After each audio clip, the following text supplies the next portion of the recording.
جب ماہ سیام رمضان المبارک جلوہ گر ہوتا ہے، جنت کے 8 دروازے کھول دیے جاتے ہیں، جہنم کے دروازے بند کر دیے جاتے ہیں اور شیاطین جکڑ دیے جاتے ہیں۔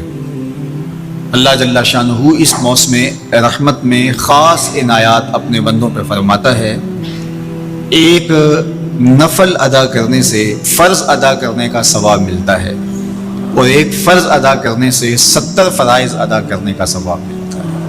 اسی طرح راہ خدا میں 1 روپیہ دو گے تو 70 روپے خرچ کرنے کا ثواب ملے گا۔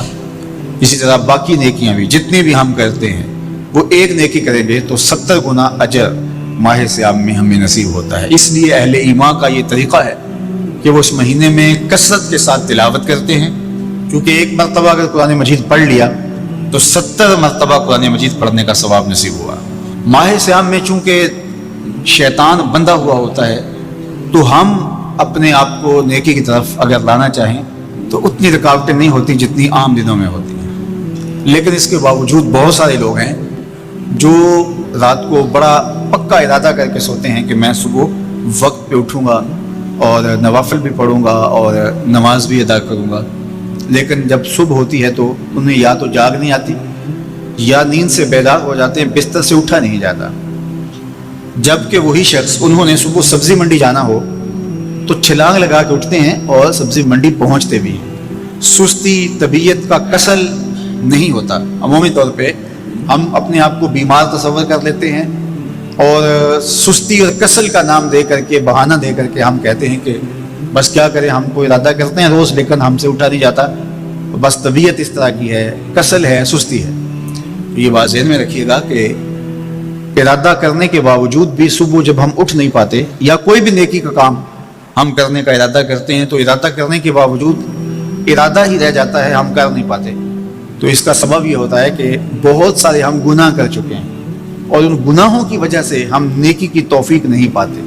حضرت حسن بصری رضی اللہ تعالی عنہ نے یہی وجہ اس کی بیان فرمائی ہے۔ تو اس کا بہترین طریقہ یہ ہے کہ توبہ کی جائے اور توبہ بھی سچے دل سے کی جائے، رو رو کے اللہ سے گناہوں کی معافی مانگی جائے، اور سچے دل سے جب توبہ کی جائے تو پھر سارے گناہ نہ صرف مٹا دیے جاتے ہیں بلکہ ان کو بدل کے نیکیوں میں تبدیل کر دیا جاتا ہے۔ تو ماہ سیام کے اندر پختہ عزم کریں اور اس عزم کو عمل کی شکل دینے کے لیے سچی توبہ کریں کہ ہمارا یہ رمضان اس طرح سے گزرے، یہ مہینہ اس طرح سے بسر ہو کہ ہم اس مہینے میں اللہ تعالیٰ کی قربت حاصل کر لیں، ہم گناہوں سے پاک ہو جائیں اور ہم جو ثمرات ہیں، جو فوائد ہیں اس مہینے کے، وہ ہم سمیٹ سکیں۔ تو یہ وہ مہینہ ہے جس کے انتظار میں میرے اور آپ کے آقا و مولا اپنی آنکھیں لگائے ہوتے تھے اور دن گن گن کے وقت گزارتے تھے کہ ماہ سیام آ رہا ہے۔ تو اس مہینے کا عزت کے ساتھ، تکریم کے ساتھ، اعزاز کے ساتھ استقبال کرو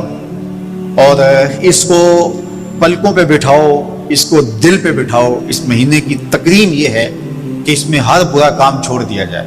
اگر کوئی شخص برا کام نہیں چھوڑتا اور روزے رکھتا ہے تو میرے اور آپ کے آقا و مولا کا ایک فرمان سن لیجئے، من لم یدع قول الزور والعمل بہ فلیس للہ حاجۃ فی ان یدع طعامہ وشرابہ۔